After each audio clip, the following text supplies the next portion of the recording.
Hey, what's up? So, this is the first episode, or the first of the English episodes I'm going to be uploading for the Rantage series. Um, I guess, it's been, I think, 3 videos so far, and the whole, point or the purpose of the video was basically to find some kind of way for me to kill some time when I need to be waiting for this job of trucking. Because once in a while, you have no option but to wait, and you also cannot sleep. So, this is my way of killing time, and hopefully, it's going to be some way to kill, some other people's time based on how interesting of a rant I make. But I rant about the kind of stuff I like, and this time it's going to be about the event called Comic Market. So, Comic Market is this, I think, Japan's biggest anime manga related event where fans gather to do stuff, for example, make fan art, or talk about some specific anime or manga they like, do some cosplay and etc. And it's held in this place called Tokyo Big Sight, which I think is the biggest facility where people could just rent and do host events. But I'm not sure. I'm not exactly well, I didn't really do research about that yet. But anyways, it's an event that's been going on for a while, and I think, well, because of COVID, the last few years have really not been as, I guess, as comic market-ish than people might have wanted. But still, it's been going on 90 times and over so far, with two, events in a year, one in the summer and one at the end of the year, in the winter. So, what makes comic market so special?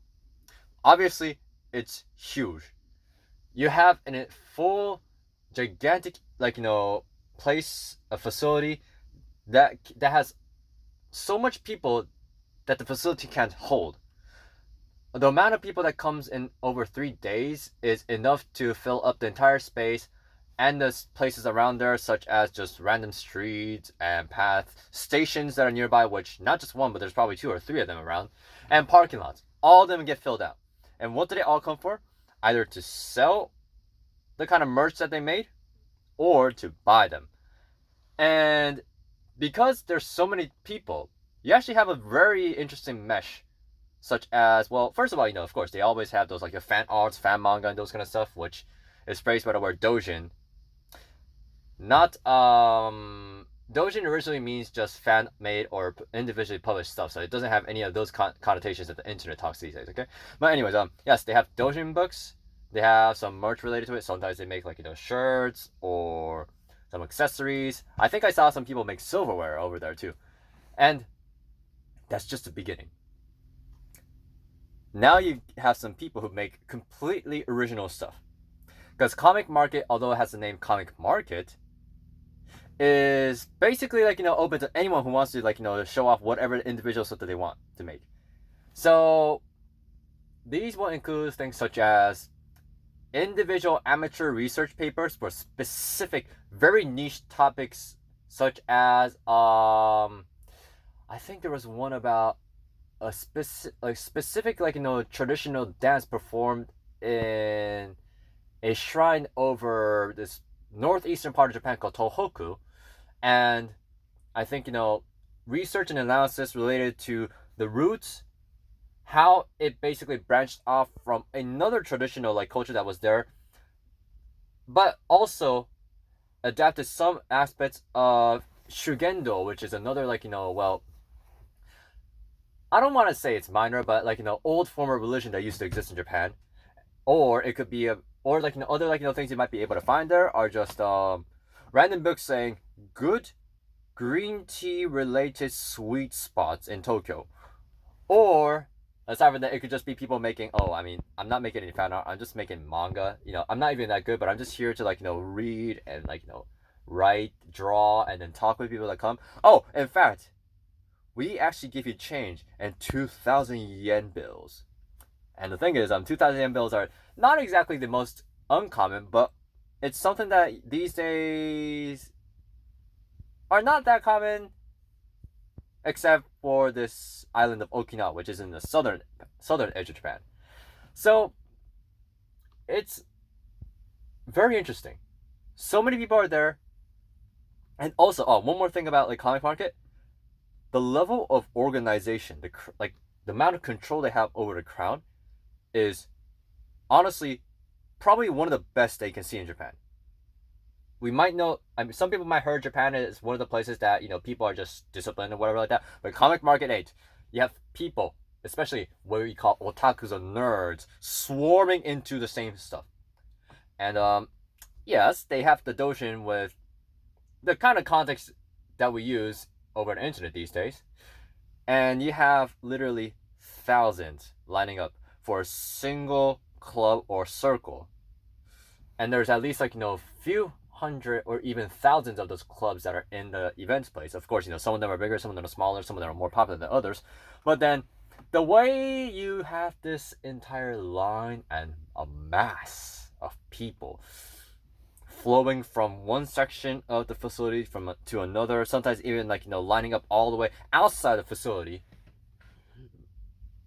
reminds me of the kind of stuff that happens when you put entire pizza box right next to a nest of ants. But then the amazing thing about comic market is that even though that is the case, there is control and order because of voluntary staffs that actually know how to do their stuff. And I guess the reason why they have this level of control is just because they've been dealing with these kind of crowds for over 4 decades or even more. And therefore, they know the crazy stuff that people do. They know that there are issues when people cosplay outside of the event facility. They know that when people try to stay overnight, the police will come and basically say, we're not going to let the event run if you're going to keep on having these people out here. So the organization became a lot more thorough about these details.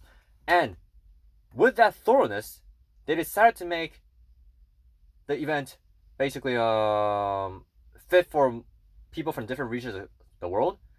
Some of the announcements that you hear in the facility, they will be given in at least 3 different languages. In fact, sometimes even 4 or 5, just because the guys who organize the event know that people will come from random countries and they need to have as much support for them so that they actually can have fun.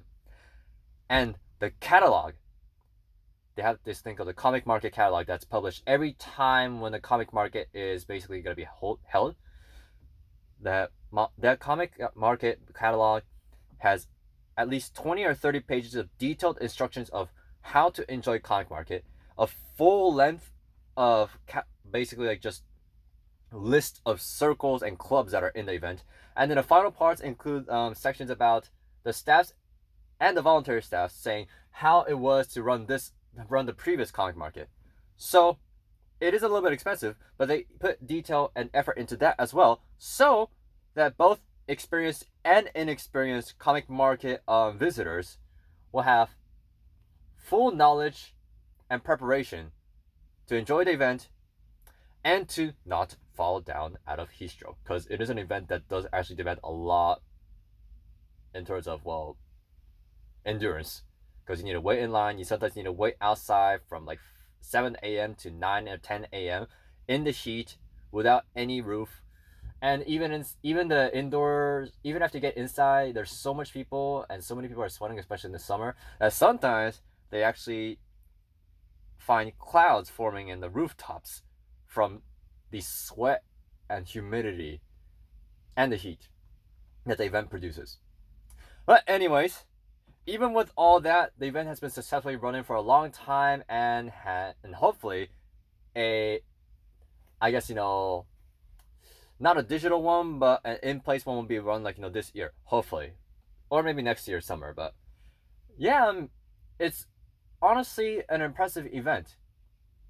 Of course, it's not going to be the event that everyone will enjoy, but if you're either into manga, anime, or some subcultures related stuff, or want to find some kind of niche topic or niche people who are into the same thing as you, or if you just want to basically see one form of extraordinarily chaotic and orderly event at the same time, then yes, comic market is your thing.